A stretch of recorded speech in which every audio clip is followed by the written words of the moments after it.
Why is no one truly happy? Harari has the answer.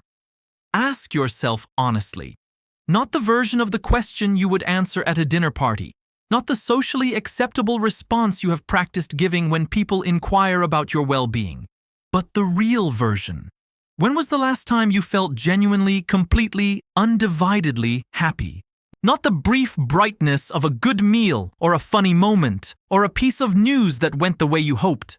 Not the satisfaction of finishing something difficult or the pleasure of recognition for work well done. Not the warmth of a conversation with someone you love. These things are real and they matter. But they are not what the question is asking about. The question is asking about the deeper thing, the sustained, underlying sense of being at home in your own existence. The feeling that reality as you find it is not something to be managed and improved and gotten through on the way to something better, but something that is actually genuinely sufficient. When was the last time you felt that? And if you cannot easily answer, you are not alone, and you are not broken. You are a member of one of the most materially prosperous societies in the history of human civilization, and you are experiencing a form of unhappiness that is not explained by the conditions of your life in any simple way, and that therefore cannot be fixed by improving those conditions in any simple way either. Yuval Noah Harari has spent considerable intellectual energy on what he regards as one of the most important and most genuinely puzzling facts about the modern human condition. The fact that the historically unprecedented improvement in material conditions, in health, in safety, in comfort, in the variety and abundance of pleasurable experiences available to ordinary people in wealthy societies has not produced a corresponding improvement in genuine human happiness. By almost every objective measure, the average person in a developed country today lives better than the kings and emperors of previous centuries. Better fed, more comfortable, with more access to entertainment, to beauty, to the accumulated knowledge of human civilization, to the means of maintaining health and avoiding the kinds of suffering that were once inescapable features of ordinary human life. And yet, the subjective experience of this objectively extraordinary improvement does not feel, from the inside, like the realization of a dream that previous generations would have recognized as paradise. It feels, for an enormous number of people, like not quite enough, like a life that is adequate but not fulfilling, like comfort without contentment, like prosperity without peace. The puzzle is genuine, and the stakes of understanding it correctly are enormous. If we cannot explain why material improvement has not produced the happiness that the logic of material improvement predicts, we cannot design the right responses to unhappiness. We will continue to pursue the wrong solutions with increasing sophistication and increasing futility, making things better in all the ways that can be measured and worse in all the ways that cannot. And the history of the last century suggests that this is precisely what has been happening, that the improvements to the material conditions of human life, which are real and important and should not be dismissed, have been systematically accompanied by forms of psychological and existential suffering that the framework of material improvement cannot adequately account for or address.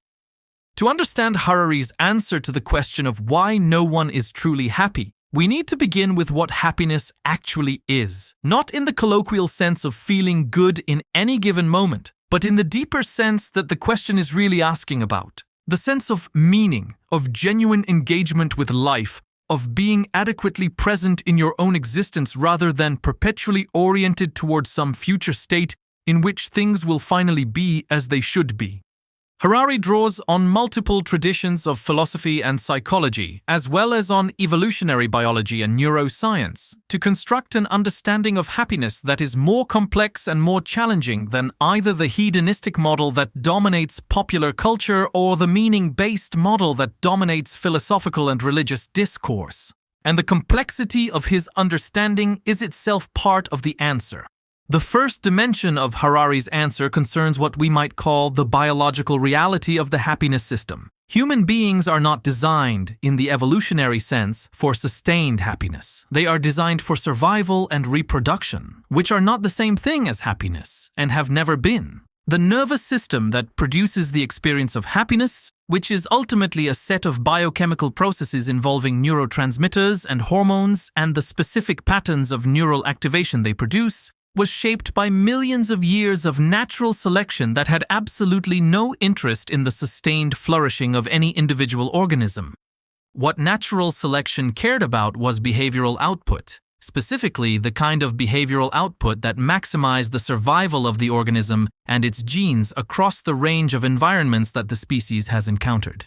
Happiness, in the sustained sense, would actually be counterproductive for this purpose.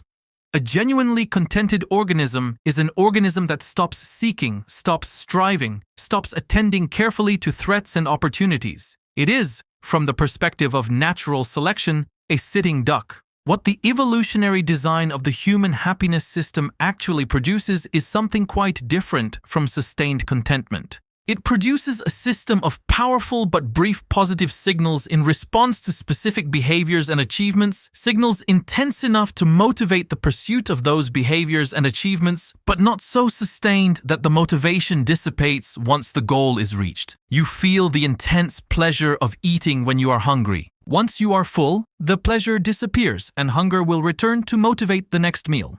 You feel the intense excitement of romantic attraction and new love. Once the relationship is established and the neurochemical novelty fades, the intensity diminishes and new desires emerge. You feel the strong satisfaction of achieving a goal you have worked toward.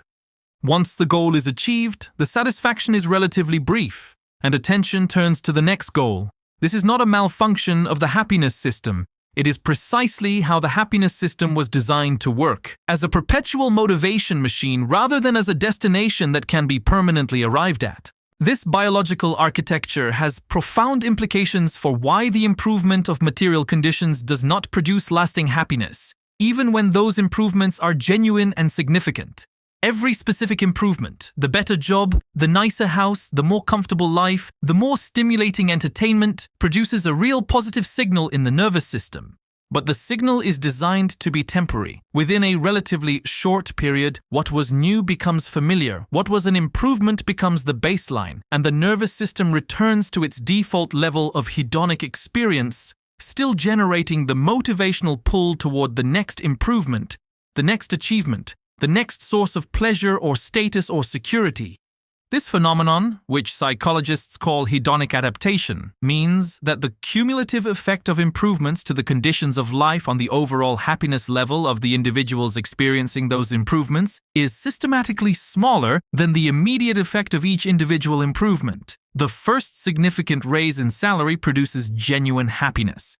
The 10th, coming after a series of adjustments in lifestyle and expectation that have made the previous salary feel inadequate, produces much less. The first significant improvement in physical comfort is genuinely experienced as comfort. After sufficient exposure, it becomes the new normal, and the gap between normal and discomfort begins to feel unacceptable again. This is why modern consumer capitalism, which is in certain respects a social system specifically designed to exploit the hedonic adaptation treadmill, produces a specific form of suffering that is structurally identical in quality to not having enough, while occurring entirely in the context of objectively having more than enough. The system's effectiveness at generating economic activity depends on people perpetually experiencing the gap between what they have and what they want as unsatisfied, and it is extraordinarily well designed to maintain that experience regardless of how much the absolute level of having improves. Every improvement becomes the new normal from which the next gap is measured, and the gap is what the system requires to continue functioning. The person on this treadmill is not suffering from a deficiency of material goods. They are suffering from the specific combination of biological hedonic adaptation and cultural stimulation of desire that makes the arrival at any particular level of material achievement feel like the beginning of the journey rather than its destination. But Harari's analysis does not stop with hedonic adaptation, because this alone does not fully explain the specific quality of unhappiness that characterizes the modern condition. There is something more than the failure of material improvement to produce lasting pleasure. There is the specific experience of meaninglessness, of living in conditions of material adequacy that feel, from the inside, strangely empty, as though the prosperity itself was somehow hollow. as though the comfort were the wrong kind, as though something essential is present in everything except the feeling that any of it matters in the way that things are supposed to matter. This is a different form of suffering from the simple failure to achieve hedonic targets, and it requires a different explanation. Harari's account of this deeper unhappiness begins with what he describes as the narrative vacuum of the modern era, the condition of a civilization that has systematically dismantled the shared frameworks of meaning through which previous generations understood what their lives were for without having constructed adequate replacements. For most of human history, the question of why your life matters, what gives your specific existence its significance, what the larger story is in which your individual experiences find their proper place, was answered for you, not by you.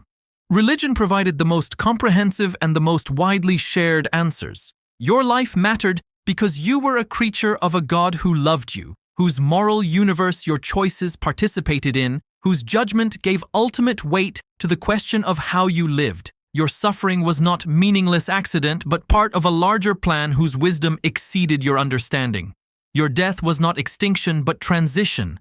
The framework was comprehensive. It addressed every major human question, and it was shared, endorsed, and reinforced by the community around you, so that its answers felt not like one possible interpretation, but like reality itself. The gradual erosion of religious belief as the primary framework of meaning in the most developed societies, which accelerated dramatically through the 19th and 20th centuries and continues in the 21st, has left a gap that has not been adequately filled by any of the secular alternatives that have been proposed and tried.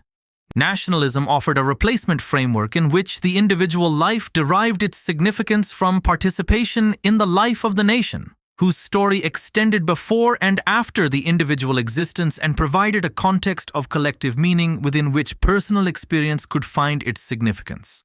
For significant periods in the 19th and 20th centuries, for many people, this framework was genuinely sustaining. But nationalism's association with the catastrophic violence of two world wars, its inherent exclusivity, and its demonstrated incompatibility with the kind of cosmopolitan interdependence that the global economy and global communication have produced, have compromised its capacity to function as a primary framework of meaning for the growing proportion of humanity whose lives are genuinely global in their texture and connections. Scientific humanism, the framework that places human consciousness and human flourishing at the center of value in the absence of any divine authority, has been the dominant secular alternative in the most intellectually sophisticated communities, and it has produced much that is genuinely valuable in both thought and practice. But it faces the specific challenge that Harari identifies as one of the most important intellectual problems of the current era. The challenge of maintaining a narrative in which human beings occupy a special and uniquely valuable position at precisely the moment when the technologies being produced by science and driven by humanist values are most effectively undermining the specific capacities on which the claim to uniqueness has been based. If human beings are special because of our intelligence, our creativity, our capacity for complex reasoning and complex feeling, then the development of artificial systems that match and surpass those capacities in an expanding range of domains is a direct challenge to the framework of meaning built on them.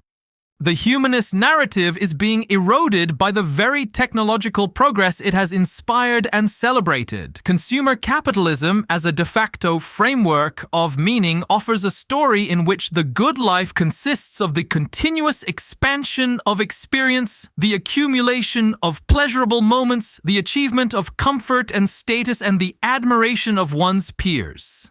This is, at the level of the billions of people who inhabit it daily, the most widely shared framework of meaning in the contemporary world, and it is, by the measures available to assess such things, largely failing to provide the depth of meaning that human beings require for genuine happiness. The evidence is visible in the epidemic of depression, anxiety, loneliness, and the various forms of addiction, both chemical and behavioral, that characterize populations at the center of consumer capitalist culture. The conditions that the framework is designed to achieve, the material comfort, the experiential variety, the social status, are genuinely present for a larger proportion of the population than ever before in history. the happiness those conditions were supposed to produce is not correspondingly present. This produces the specific form of unhappiness that Harari regards as most important to understand correctly, because it is the form most likely to be addressed with the wrong responses. It is the unhappiness of people who have everything the prevailing framework of meaning tells them they should want, and who discover, in the having of it, that having it is not enough.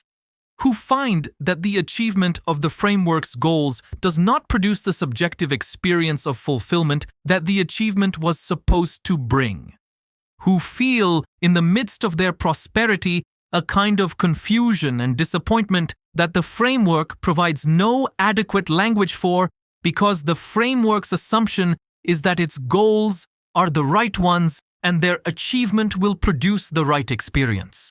The unhappiness of the person who succeeds by the available measures and still feels empty is the specific form of unhappiness that the available measures cannot diagnose and the available solutions cannot address. Harari's most important contribution to the question of why no one is truly happy is not simply the diagnosis, which combines evolutionary biology with cultural and historical analysis in ways that others have also approximated. It is the specific direction he points toward as most promising for genuine happiness, a direction that is counterintuitive from within most of the frameworks available in contemporary culture, and that requires engagement with insights that those frameworks tend to either ignore or actively resist. That direction is inward, toward the specific quality of relationship with one's own inner experience that makes genuine equanimity possible, not because the conditions of life are perfect, but because the relationship with those conditions, whatever they are, has fundamentally changed. The insight Harari draws on here comes primarily from contemplative traditions, particularly Buddhist philosophy, which he regards as containing some of the most sophisticated and most empirically testable analyses of the nature of human suffering and the conditions of genuine happiness available in the full range of human thought. The Buddhist diagnosis of suffering is not that it arises from bad conditions, from having too little, or from the world being organized wrongly, though bad conditions and wrong organization are real and worth addressing. The deepest diagnosis is that suffering arises from the specific relationship that the human mind tends to maintain with its own experience, a relationship characterized by craving and aversion, by the persistent tendency to pursue pleasurable experiences and flee unpleasant ones in ways that systematically fail to produce the sustained happiness they appear to promise. The craving for pleasant experience is never satisfied for long because pleasant experience is impermanent, and the attachment to it produces suffering when it ends. The aversion to unpleasant experience is never successfully resolved because unpleasant experience is a feature of any life, and the resistance to it, the inability to be genuinely present with difficulty without fighting it, adds a layer of suffering to the difficulty itself. What the contemplative traditions offer, and what Harari regards as the most genuinely promising insight into the conditions of actual human happiness, is not a prescription for achieving better conditions, more pleasant experience, less difficulty. It is a different relationship with experience itself, a relationship characterized by genuine presence rather than craving or aversion, by the willingness to be with what is actually happening rather than perpetually oriented towards something better or away from something worse. This is not passive resignation to bad conditions. It is something more subtle and more powerful.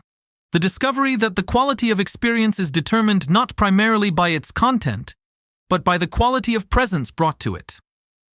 That a modest life lived with genuine presence is richer in the actual experience of being alive than an extraordinary life lived primarily in the pursuit of the next condition that will finally make things as they should be. This insight is simple to state and extraordinarily difficult to realize, which is why every tradition that has taken it seriously has developed elaborate practices, meditation, contemplation, ritual, community, designed to support its genuine development rather than its mere intellectual acknowledgement. The intellectual acknowledgement of the insight changes almost nothing in the quality of daily experience.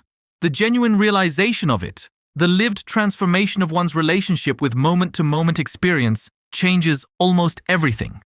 and the gap between knowing it and living it is where most of the work of genuine happiness actually lies.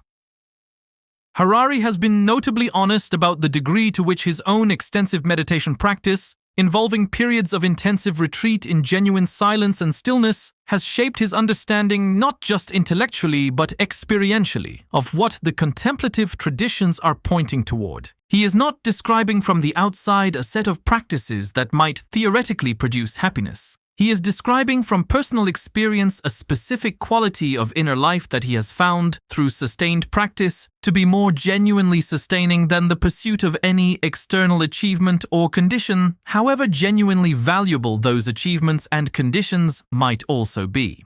The practical question that follows from this understanding is not simple, because the contemplative insight is not a prescription that translates directly into a three-step program for achieving happiness.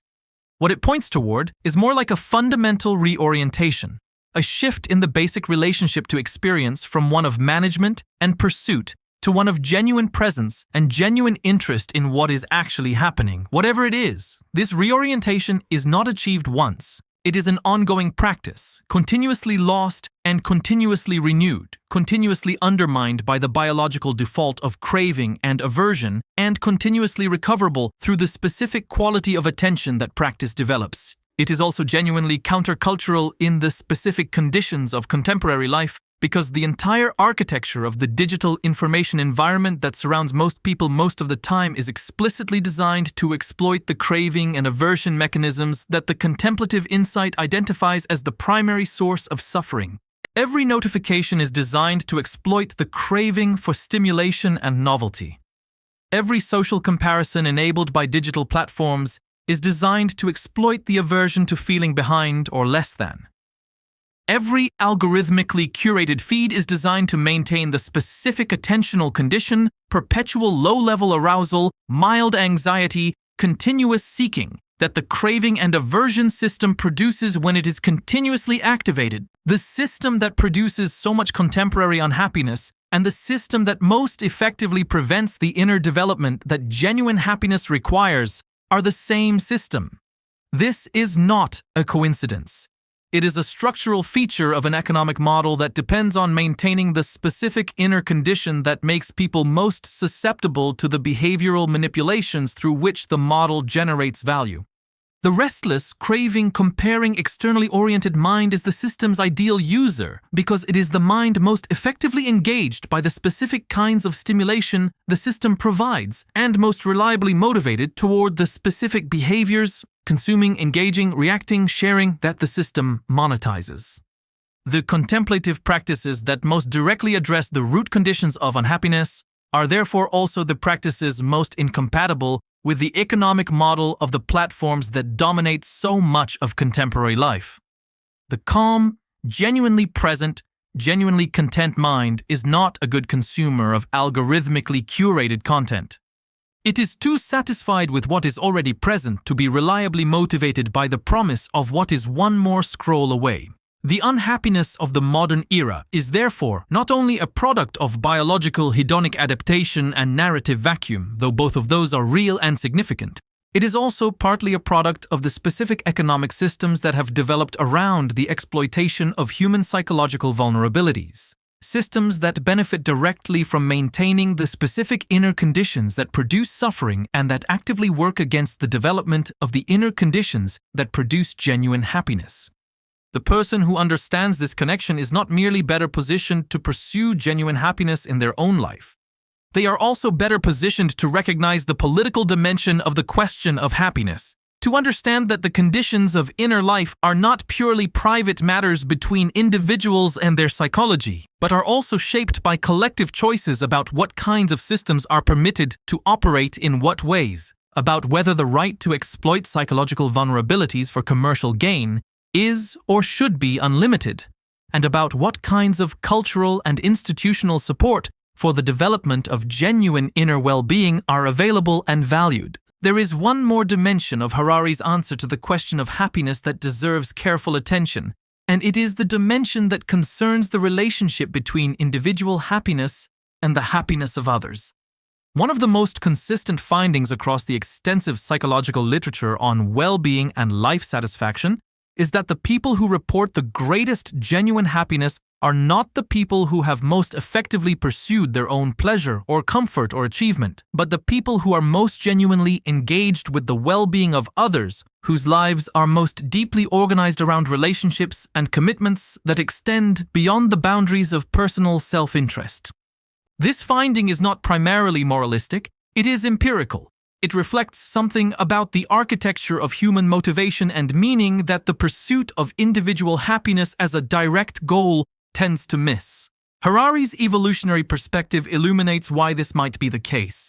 Human beings are social animals whose survival across most of their evolutionary history has depended on the quality of their relationships with their group, and whose motivational architecture accordingly generates some of the most powerful positive signals available in the nervous system in response to experiences of genuine connection, genuine contribution to others, and genuine belonging to something larger than the individual self.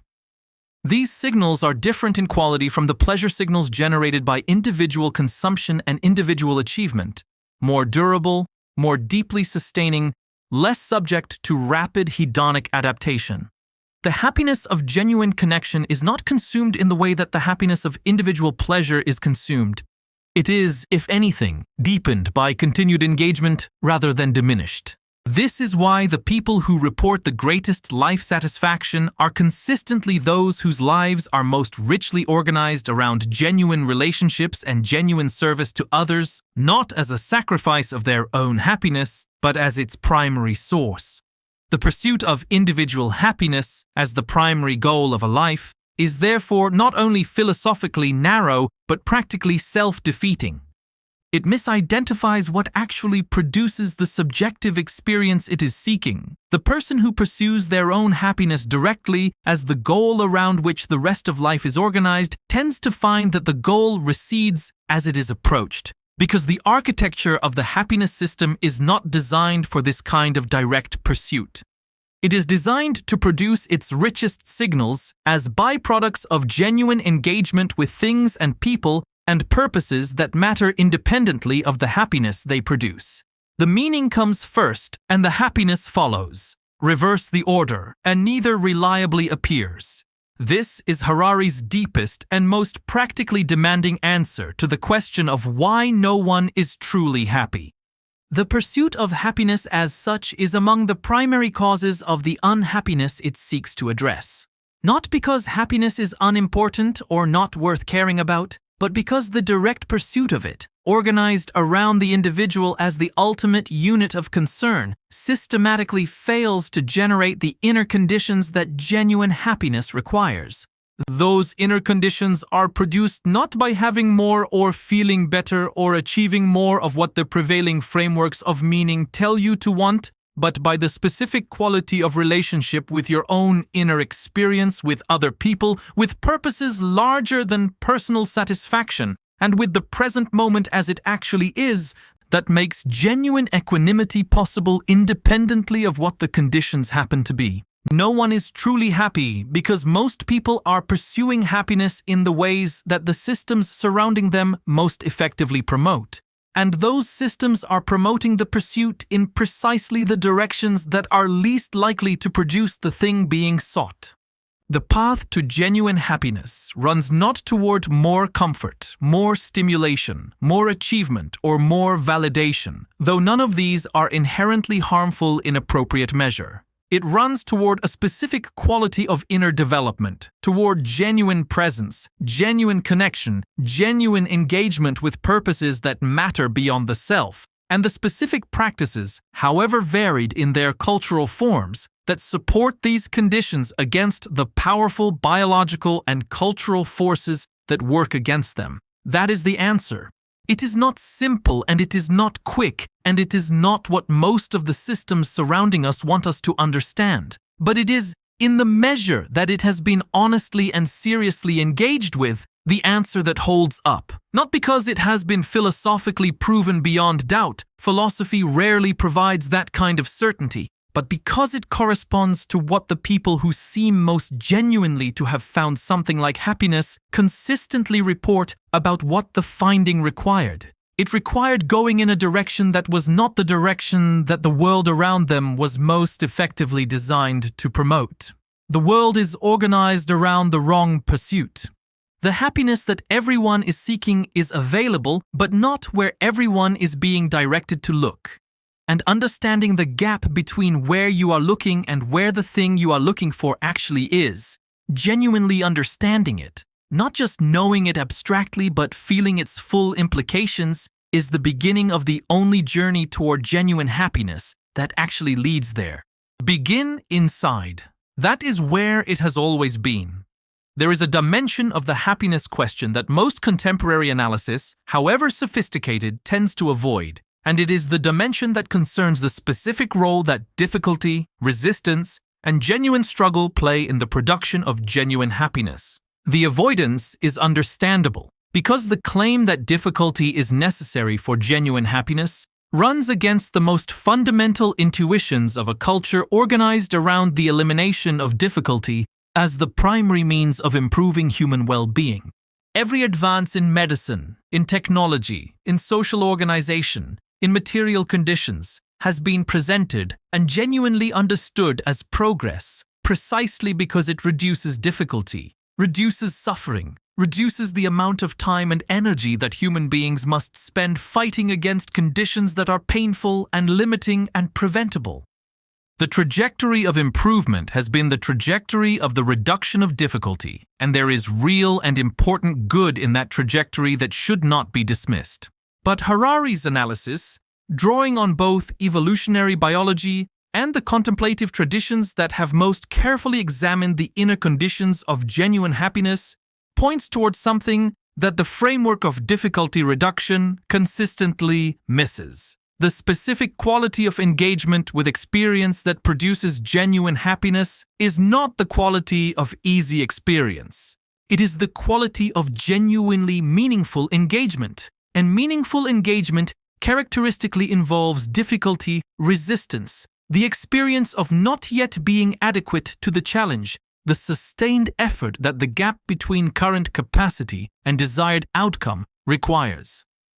The happiness produced by an achievement that required genuine struggle is categorically different in its quality and its durability from the satisfaction produced by the same outcome achieved without that struggle. Not because suffering is inherently valuable, but because the struggle is the medium in which the specific forms of growth, connection, and meaning that produce genuine happiness actually develop.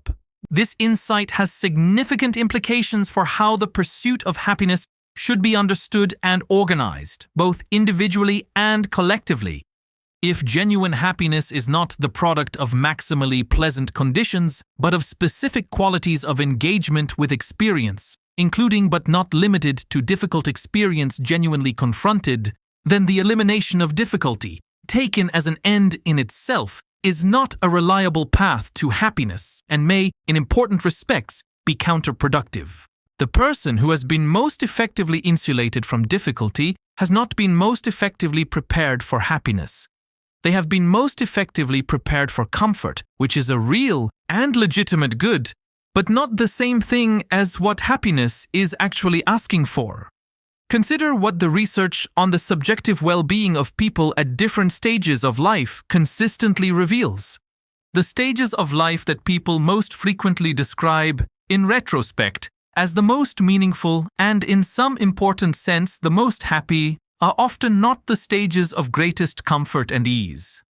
They are the stages of greatest challenge, of most genuine engagement with something that demanded everything they had, of most concentrated experience of the specific combination of effort, connection, and purpose that constitutes what genuine happiness actually feels like when it is present. The years of raising young children are often described this way: an experience that combines significant difficulty and deprivation of sleep and comfort and personal freedom with a quality of engagement and meaning and love that most people describe as among the most alive periods of their lives. The years of building something from nothing, whether a business or a creative work or a community, are often described this way. The periods of navigating significant personal adversity with genuine courage are often described this way, not as having been pleasant, but as having been more genuinely alive than many more comfortable periods. This does not mean that we should romanticize difficulty or seek suffering for its own sake, which is a different and misguided error. It means that the specific quality of engagement with difficulty, the willingness to be genuinely present with what is hard without immediately fleeing or numbing or managing it into something more comfortable, is itself a dimension of the inner development that genuine happiness requires. And the culture that most effectively insulates people from this specific engagement, that treats every form of discomfort as a problem to be immediately solved rather than as a potential teacher to be genuinely attended to, is not producing people who are well prepared for genuine happiness. It is producing people who are well prepared for comfort and poorly prepared for meaning. Harari points toward a related insight concerning what he calls the difference between pleasure and happiness in their deepest expressions. Pleasure is the positive signal produced by the nervous system in response to specific stimuli: food when hungry, warmth when cold, social recognition, sexual contact, the relief of completed effort. These signals are real, they are important, and a life that contains them is genuinely better than a life that does not. But they are not, in themselves or in their accumulation, what genuine happiness is made of. They are more like punctuation than text, the brief brightness between the longer stretches of ordinary experience whose quality determines whether a life is genuinely happy or merely occasionally pleasant. What genuine happiness is made of, in Harari's synthesis of the available evidence from both contemplative tradition and empirical psychology, is something much more like meaning than like pleasure. The sustained sense that what you are doing matters, that your specific existence contributes to something that is genuinely important, that the particular combination of relationships and commitments and purposes that constitute your life has sufficient weight and sufficient connection to enough that is larger than yourself to make the living of it feel genuinely significant rather than merely tolerable. This is a qualitatively different experience from the pleasure of a good meal or the satisfaction of a completed task, and it is produced by qualitatively different conditions. The conditions that produce genuine meaning are not the conditions that consumer capitalism is most effectively designed to provide. They are the conditions of genuine relationship in which you are actually known and actually committed to people beyond yourself in ways that generate real accountability and real mutual dependence. The conditions of genuine purpose in which your specific capacities are engaged in pursuit of something that matters independently of whether it makes you feel good, in which the question of whether what you are doing is important can be answered by reference to criteria that exist outside your own satisfaction. The conditions of genuine community, in which you are embedded in a network of shared values and shared commitments that extends across time and that provides the specific sense of belonging to something larger than the individual self, that individual happiness, pursued as a direct goal, cannot generate. These conditions are not exotic or inaccessible. They are available, in principle, to anyone. But they are not available without the specific investment of time, attention, commitment, and willingness to be genuinely affected by others that genuine relationship and genuine purpose and genuine community require.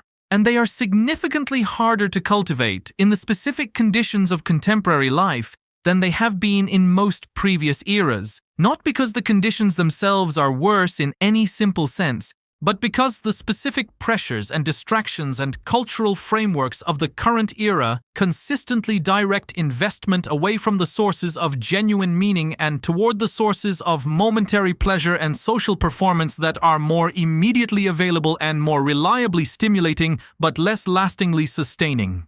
The happiness deficit of the modern era is therefore not primarily a deficit of pleasant conditions. It is a deficit of the specific forms of engagement, relationship, and purpose that produce genuine meaning. And it is a deficit that has been produced by specific historical and economic and cultural processes that can, in principle, be understood clearly enough to be deliberately and effectively addressed. Not by any single intervention or any simple prescription, but by the cumulative effect of choices made with genuine understanding of what produces genuine happiness as distinct from momentary pleasure, and with genuine willingness to invest in those things rather than in the more immediately available alternatives that the surrounding culture most aggressively promotes. The specific choice of how to spend time is one of the most consequential of these choices, and one of the least carefully made by most people. The research on what activities most reliably produce the subjective experience of genuine engagement and genuine aliveness is remarkably consistent. Activities that involve genuine skill, genuine challenge, genuine relationship with other people, genuine creative engagement, and genuine contribution to something beyond the individual self reliably produce higher qualities of experienced well-being than activities organized around passive consumption, social performance, and the accumulation of pleasant sensory experiences. This does not mean that passive consumption and pleasant sensory experiences are without value. But it means that a life organized primarily around them, which is the life that the current media environment most effectively promotes and enables, is a life systematically underinvested in the activities most likely to produce genuine happiness. Harari's discussion of what psychologist Mihaly Csikszentmihalyi has called flow experiences is relevant here. Flow is the specific psychological state produced by genuine deep engagement with a challenging activity that requires the full deployment of one's current skills in order to meet a difficulty that is at the edge of those skills. It is characterized by a quality of absorbed, effortful, intrinsically motivated engagement that most people recognize from experience as one of the most genuinely alive and genuinely satisfying forms of human experience available, and it is produced specifically by conditions of genuine challenge met with genuine skill, conditions that require real engagement and real effort and real presence in the activity rather than passive reception of externally provided stimulation. The activities most likely to produce flow, and through flow the specific quality of genuine aliveness that constitutes one form of genuine happiness, are precisely the activities that the passive consumption model of the digital entertainment environment is least designed to provide and most designed to displace. The hours spent in genuine creative engagement, in the development of real skills, in the practice of a musical instrument, or a craft, or a sport, or a form of artistic expression, are hours that could alternatively be spent in the passive consumption of algorithmically curated content. The former produces flow, growth, and the specific satisfaction of genuine accomplishment that does not fade rapidly with hedonic adaptation. The latter produces momentary pleasant stimulation and the return of restlessness that drives the next consumption. Both are available, but only one of them produces something that accumulates across time into a life that feels genuinely well lived. This brings us to what Harari regards as perhaps the most important practical insight about the conditions of genuine happiness in the current era. The insight that time, specifically the quality and the quantity of time invested in the specific activities and relationships that produce genuine meaning, is the most important and most under-recognized resource in the economy of genuine happiness. Not money, not status, not the accumulation of pleasurable experiences, but time, invested with genuine attention in the people and purposes and practices that produce the specific qualities of engagement and relationship and meaning that genuine happiness requires. The management of time in contemporary life is, by these criteria, profoundly misaligned with the conditions of genuine happiness. The average person in a developed society spends a significant proportion of their waking hours in forms of passive digital consumption that produce relatively little of the genuine engagement, skill development, meaningful relationship, or purposive activity that produce genuine happiness, and relatively much of the mild stimulation and social performance and comparison that produce the restlessness and emptiness and hedonic treadmill dynamics that are the primary sources of the happiness deficit. This is not primarily a moral failure of individual people. It is the predictable result of being embedded in an information environment that has been specifically designed and continuously optimized to capture and retain as much of your available time and attention as possible, regardless of what the capture and retention produces in terms of your actual well-being. Reclaiming time, specifically the time invested in the activities and relationships that genuine happiness requires, is therefore one of the most important practical interventions available to someone who genuinely wishes to address the happiness deficit in their own life, not as an ascetic rejection of digital technology, but as a deliberate and ongoing choice about what proportion of the finite and irreplaceable time of a human life is spent in each of the available ways, with genuine awareness of what each way of spending time tends to produce in terms of the inner conditions that genuine happiness requires. Harari's answer to the question of why no one is truly happy is therefore not a simple answer and not a simple prescription. It is a careful, multi-layered account of the specific mechanisms by which a civilization of unprecedented material prosperity has produced an epidemic of genuine happiness deficit, and a specific set of directions, not a comprehensive map but a genuine compass, that point toward the inner and relational and purposive conditions where genuine happiness actually lives. The answer requires discomfort, because genuinely receiving it means examining the degree to which the pursuit of happiness, as it is currently organized, in one's own life and in the surrounding culture, is directing investment away from rather than toward the conditions it is seeking. It requires courage, because genuinely acting on it means choosing, repeatedly and against the grain of the surrounding culture, to invest in the difficult, long-term, genuine forms of engagement that produce genuine happiness over the easy, immediate, stimulating forms that produce momentary pleasure and lasting restlessness. But the answer is available. It is not hidden. It has been pointed toward, from multiple directions and across multiple traditions, by the most careful and most honest observers of the human condition that the history of the species has produced. The specific challenge of the current moment is not the unavailability of the answer. It is the extraordinary effectiveness of the systems that have been built around the perpetuation of the question, systems that profit from the perpetual incompleteness of the happiness being sought, and that have therefore become extraordinarily skilled at providing enough of the appearance of happiness to sustain the pursuit without ever quite providing enough of its substance to end it. The answer begins with seeing the question clearly, not the version of the question that the surrounding culture provides, the version that can be answered with the next purchase, the next achievement, the next improvement in conditions, but the version that is actually being asked by the specific quality of quiet dissatisfaction that persists through all the improvements and all the achievements and all the pleasant experiences. The version that is asking not for more of what you already have, but for a different quality of relationship with what is already here. The version whose answer lives not in the future that all the pursuit is oriented toward, but in the present that all the pursuit is passing through on its way to somewhere else. No one is truly happy because true happiness has been mistaken for something it is not and sought in places it has never been. Understanding this, really understanding it rather than merely knowing it as an intellectual proposition, is the beginning of the only form of genuine happiness that is actually available. Not the happiness of finally arriving at the right conditions, but the happiness of finally being genuinely present in the conditions that are already here, with full attention, with genuine engagement, with the willingness to be actually here, in this life, right now, rather than always on the way to a better version of it that perpetually recedes as it is approached. That is the answer. Simple to state, genuinely difficult to live, worth everything the living of it costs.